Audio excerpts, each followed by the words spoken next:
अनिल जी के पास आऊंगा।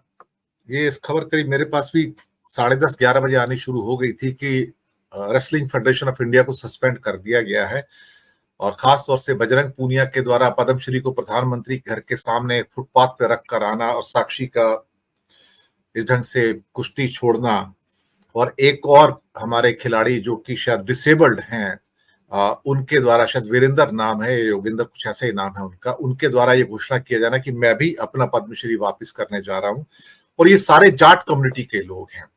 तो कई बार ऐसा होता है कि जो हरियाणा की जाट कम्युनिटी है वो उत्तर प्रदेश की जाट कम्युनिटी से डिफरेंटली बिहेव करती है वोट वोट देने के अंदर। एक्चुअली देखा जाए तो दोनों में फर्क आ जाता है। जहां वेस्टर्न यूपी की जाट कम्युनिटी मोस्टली बीजेपी के साथ जाती है, लेकिन बहुत बार ऐसा होता है कि हरियाणा की जाट कम्युनिटी जो है, हमने विधानसभा के चुनाव में देखा, काफी हद तक बीजेपी से हटकर भी गई है वो, इसमें कोई शक वाली बात नहीं है। लेकिन सरकार शायद डर गई थी कि धनखड़ के मुद्दे को बहुत उछालने की कोशिश की, जो मुद्दा नहीं था, लेकिन WFI का जो मुद्दा संजय सिंह, यानी कि यौन शोषणकर्ताओं की एक इमेज बन रही थी सरकार की कि ये हत्यारों को, बलात्कारियों को, यौन शोषणकर्ताओं को ये तरजीह देते हैं, उनके लिए नारी का कोई सम्मान नहीं है। और उन्हें लगा कि शायद अभी जो उनकी खाप पंचायत में जो अभी बातचीत होने वाली थी, तो उसको कैसे करके नलीफाई किया जाए। ये सही कहा आपने हेमंत कुमार जी कि ये भी एक डर है। इसलिए मैंने कहा कि अब ये हर चीज से घबराए हुए हैं, डरे हुए हैं, अब हर छोटी चीज इनको परेशान करेगी। अगर 2024 में इलेक्शन नहीं होते थे तो ये परेशान नहीं होते थे, चूंकि अब इलेक्शन आ रहे हैं तो इसलिए परेशान होकर डिसीजन हो रहे हैं। अगर इलेक्शन नहीं होते थे तो ये कभी भी उनको सजा नहीं देते थे। आप देखिए टेनी महाराज में क्या एक्शन लिया था उन्होंने, कोई एक्शन नहीं लिया था साहब, ना लेंगे। पहले ब्रजभूषण शरण सिंह में क्या एक्शन लिया था, कोई एक्शन नहीं लिया था, क्योंकि चुनाव 2 महीने दूर है, 3 महीने, इसलिए कर रहे हैं। अनिल जी, ये डर बहुत कुछ करवा सकता है इंसान से। जो इनके एक्शंस हैं वो तो सामने है ही है, नए चेहरे भी हैं, इसमें कोई शक वाली बात नहीं है, पर कहीं ना कहीं उन्हें इस बात का डर है, जो सबसे बड़ा डर इस बात का है, अगर सत्ता चली गई 2024 में तब हमारा क्या होगा। क्योंकि इन्होंने इतने पाप कर लिए हैं जिसकी गिनती अगर मैं करूं तो शिशुपाल के 99 पाप के बराबर है, कि एक पाप और सुदर्शन सुदर्शन चक्र चल जाएगा। ऐसे हालात हैं, तो कभी तो इनके कपाट खुलेंगे, और इनके कपाट में जितने स्केलेटन्स हैं वो खुदा बचाए इस हिंदुस्तान को। अनिल जैन जी। दिनेश जी, आपने ठीक कहा कि जो इको हो रहा है कहीं से। हाँ जी, मैं ये कह रहा था सर कि हाँ जी, किसी का ब्लूटूथ ऑन है मुझे लगता है। मैं 1 मिनट शराब इनको शायद ऑफ करता हूँ। इनका हो सकता है, हनुमा जी का हो सकता है। अब बात कीजिए।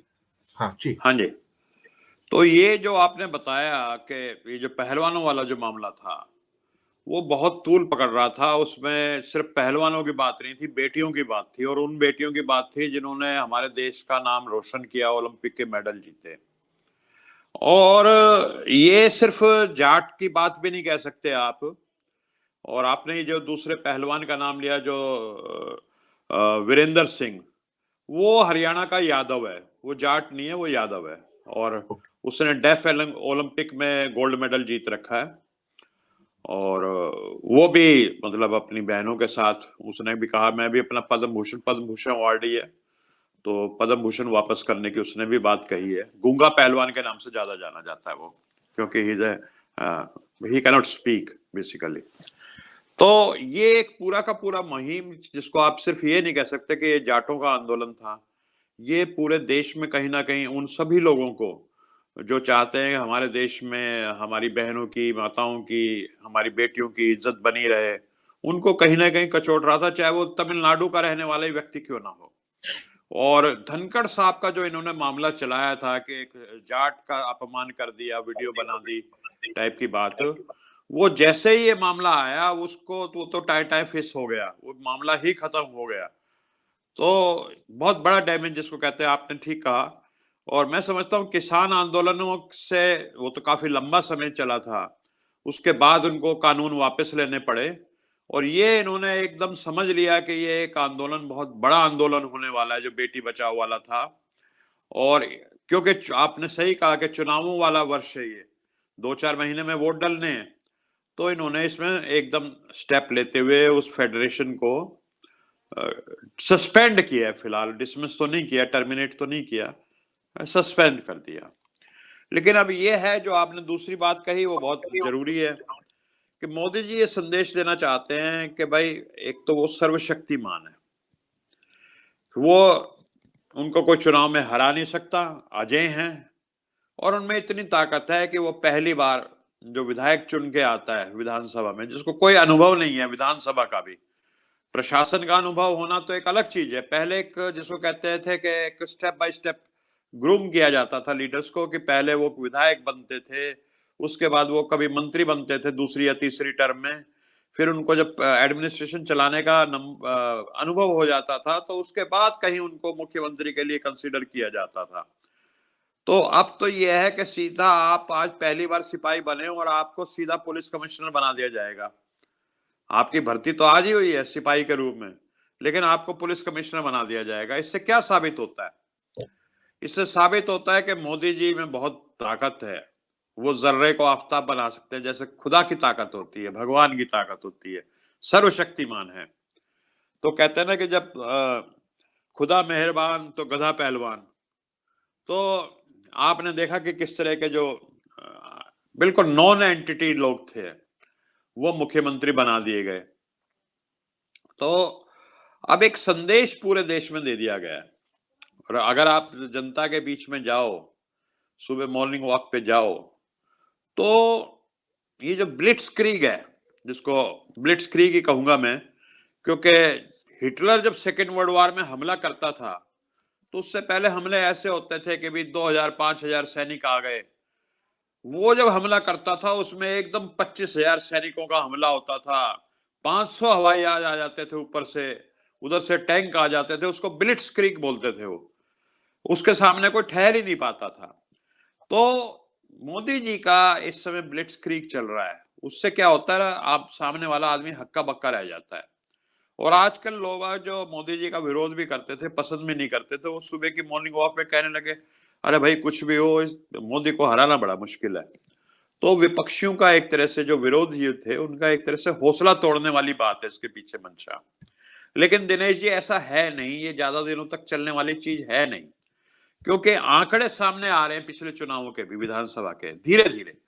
भाई पहली बार में तो लोगों को ये नतीजा आ गया, मोदी जी जीत गए, राजस्थान भी जीत गए, अरे मध्य प्रदेश भी जीत गए, वहां तो कोई संभावना नहीं थी, और छत्तीसगढ़ में तो बिल्कुल भी संभावना नहीं थी, वहां भी जीत गए।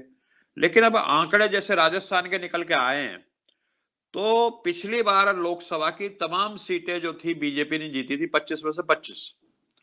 अब ये आंकड़े निकल के आए हैं कि वहां 9 सीटों के ऊपर मोदी जी के हार रहे हैं। जो वोट कांग्रेस के आए हैं वो कंसंट्रेटेड है नॉर्थ में, जाट बेल्ट में, और वहां मोदी जी बुरी तरह से हार रहे हैं 9 लोकसभा की सीटों में। तो ये छोटी बात नहीं है।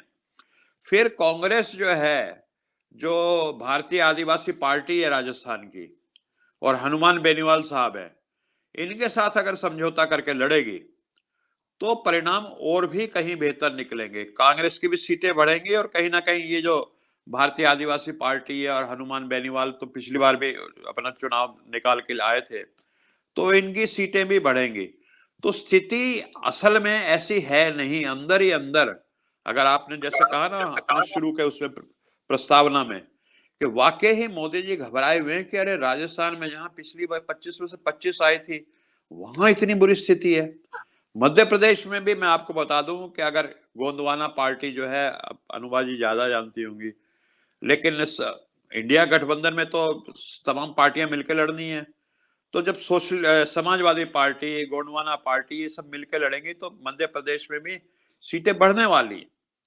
अच्छा, वैसे भी पिछली बार सिर्फ 3 सीटें थी इन 3 प्रदेशों में, छत्तीसगढ़ और आपका मध्य प्रदेश और राजस्थान में मिला करके, जो बीजेपी को नहीं मिली थी। तो अगर सारी सीटें आ भी जाती तो 3 ही बढ़ सकती थी। तो ये स्थिति है। महाराष्ट्र में स्थिति बहुत बिगड़ चुकी है बीजेपी की, सबको पता है कि क्या स्थिति रहने वाली है। आप बैठे ही हैं महाराष्ट्र में। बिहार में हेमंत जी बैठे हुए हैं, 39 सीटें एनडीए ने ली थी 40 में से पिछली बार। अब अगर 9 सीट भी आ जाए तो बहुत बड़ी जीत मानी जाएगी भारतीय जनता। 30 सीट का बिल्कुल खुला नुकसान हो रहा है, फिर बंगाल में नुकसान हो रहा है, कर्नाटक में हो रहा है। तो Modi ji is on a sticky wicket, और वो अंदर अंदर, ऊपर चाहे कुछ भी शो कर रहे हो, अंदर अंदर वो बहुत घबराए हुए हैं। आपने बिल्कुल सही है, बात कही और ये सारी जो चीजें हैं वो कहीं ना कहीं यही दर्शाती है कि साइकोलॉजिकली वो काफी नर्वस है। जी दिनेश जी।